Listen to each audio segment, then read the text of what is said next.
जय शिवराय मित्रांनो, मी अजित जाधव. जर तुम्हालाही नवीन रेशन कार्ड काढायचे असेल किंवा विभक्त रेशन कार्ड काढायचे असेल, तर हा व्हिडिओ तुमच्यासाठी खूप महत्त्वाचा होणार आहे.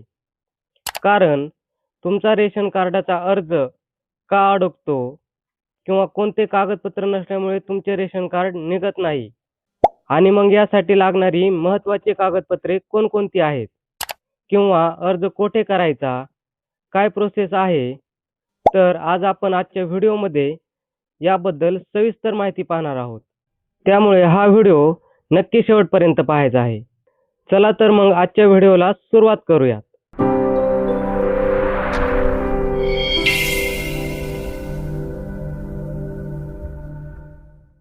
तर मित्रांनो, या ठिकाणी स्क्रीनवरती नीट आणि व्यवस्थित ही माहिती आणि कागदपत्रे पाहून घ्या.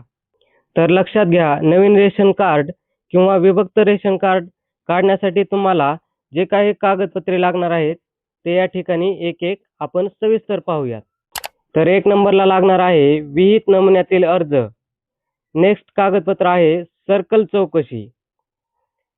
पुढचं कागदपत्र आहे तलाठ्याचा रहिवासी दाखला किंवा उत्पन्नाचा दाखला लागणार आहे. पुढचे आहे स्वतःचे नावाची घरपट्टी किंवा लाईट बिल लागणार आहे. आणि पुढे जर स्वतःच्या नावाची घरपट्टी किंवा लाईट बिल नसेल तर तुम्हाला मालकाचे संमतीपत्र असले तरी ते सुद्धा चालू शकते. तर पुढील महत्त्वाचे आणि बंधनकारक कागदपत्र आहे ते म्हणजे घरातील सर्व सदस्यांचे आधार कार्ड.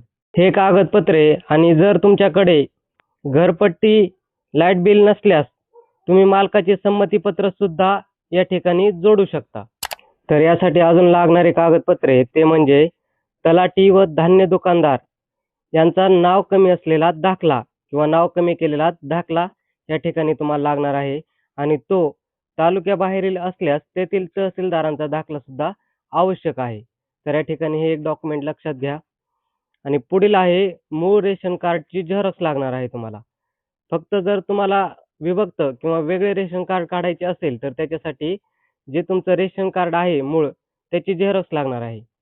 आणि त्याच्या पुढील आहे मुलांचे जन्म दाखले किंवा शाळेचे बोनाफाईड सर्टिफिकेट. या ठिकाणी मुलांचे जे जन्म दाखले आहेत आणि शाळेचे बोनाफाईड या दोन्हीपैकी कोणतेही डॉक्युमेंट लागू शकतात. आणि पुढील आहे नवीन रेशन कार्डसाठी संपूर्ण भारतात कुठेही रेशन कार्ड नसल्याचे प्रतिज्ञापत्र. हे जेवढे डॉक्युमेंट आहेत, जेवढे कागदपत्रे आहेत, हे सर्व तुम्हाला त्या ठिकाणी लागणार आहेत. तर पहा, सर्व झेरॉक्स प्रति साक्षांकित अटेस्टेड असणे आवश्यक आहे. तर मित्रांनो, ही होती रेशन कार्डसाठी लागणारी सर्व कागदपत्रांची संपूर्ण माहिती. तर ही एक महत्त्वाची माहिती असल्यामुळे हा व्हिडिओ जास्तीत जास्त मित्रांपर्यंत शेअर करा. व्हिडिओ आवडला असेल तर व्हिडिओला लाईक करा आणि अशाच महत्त्वपूर्ण सरकारी योजनांबद्दल आणि महत्त्वाच्या अपडेट्ससाठी आजच आपला चॅनल सबस्क्राईब करा. चला तर मग भेटूयात नवीन व्हिडिओमध्ये नवीन माहितीसह. तोपर्यंत जय हिंद, जय महाराष्ट्र.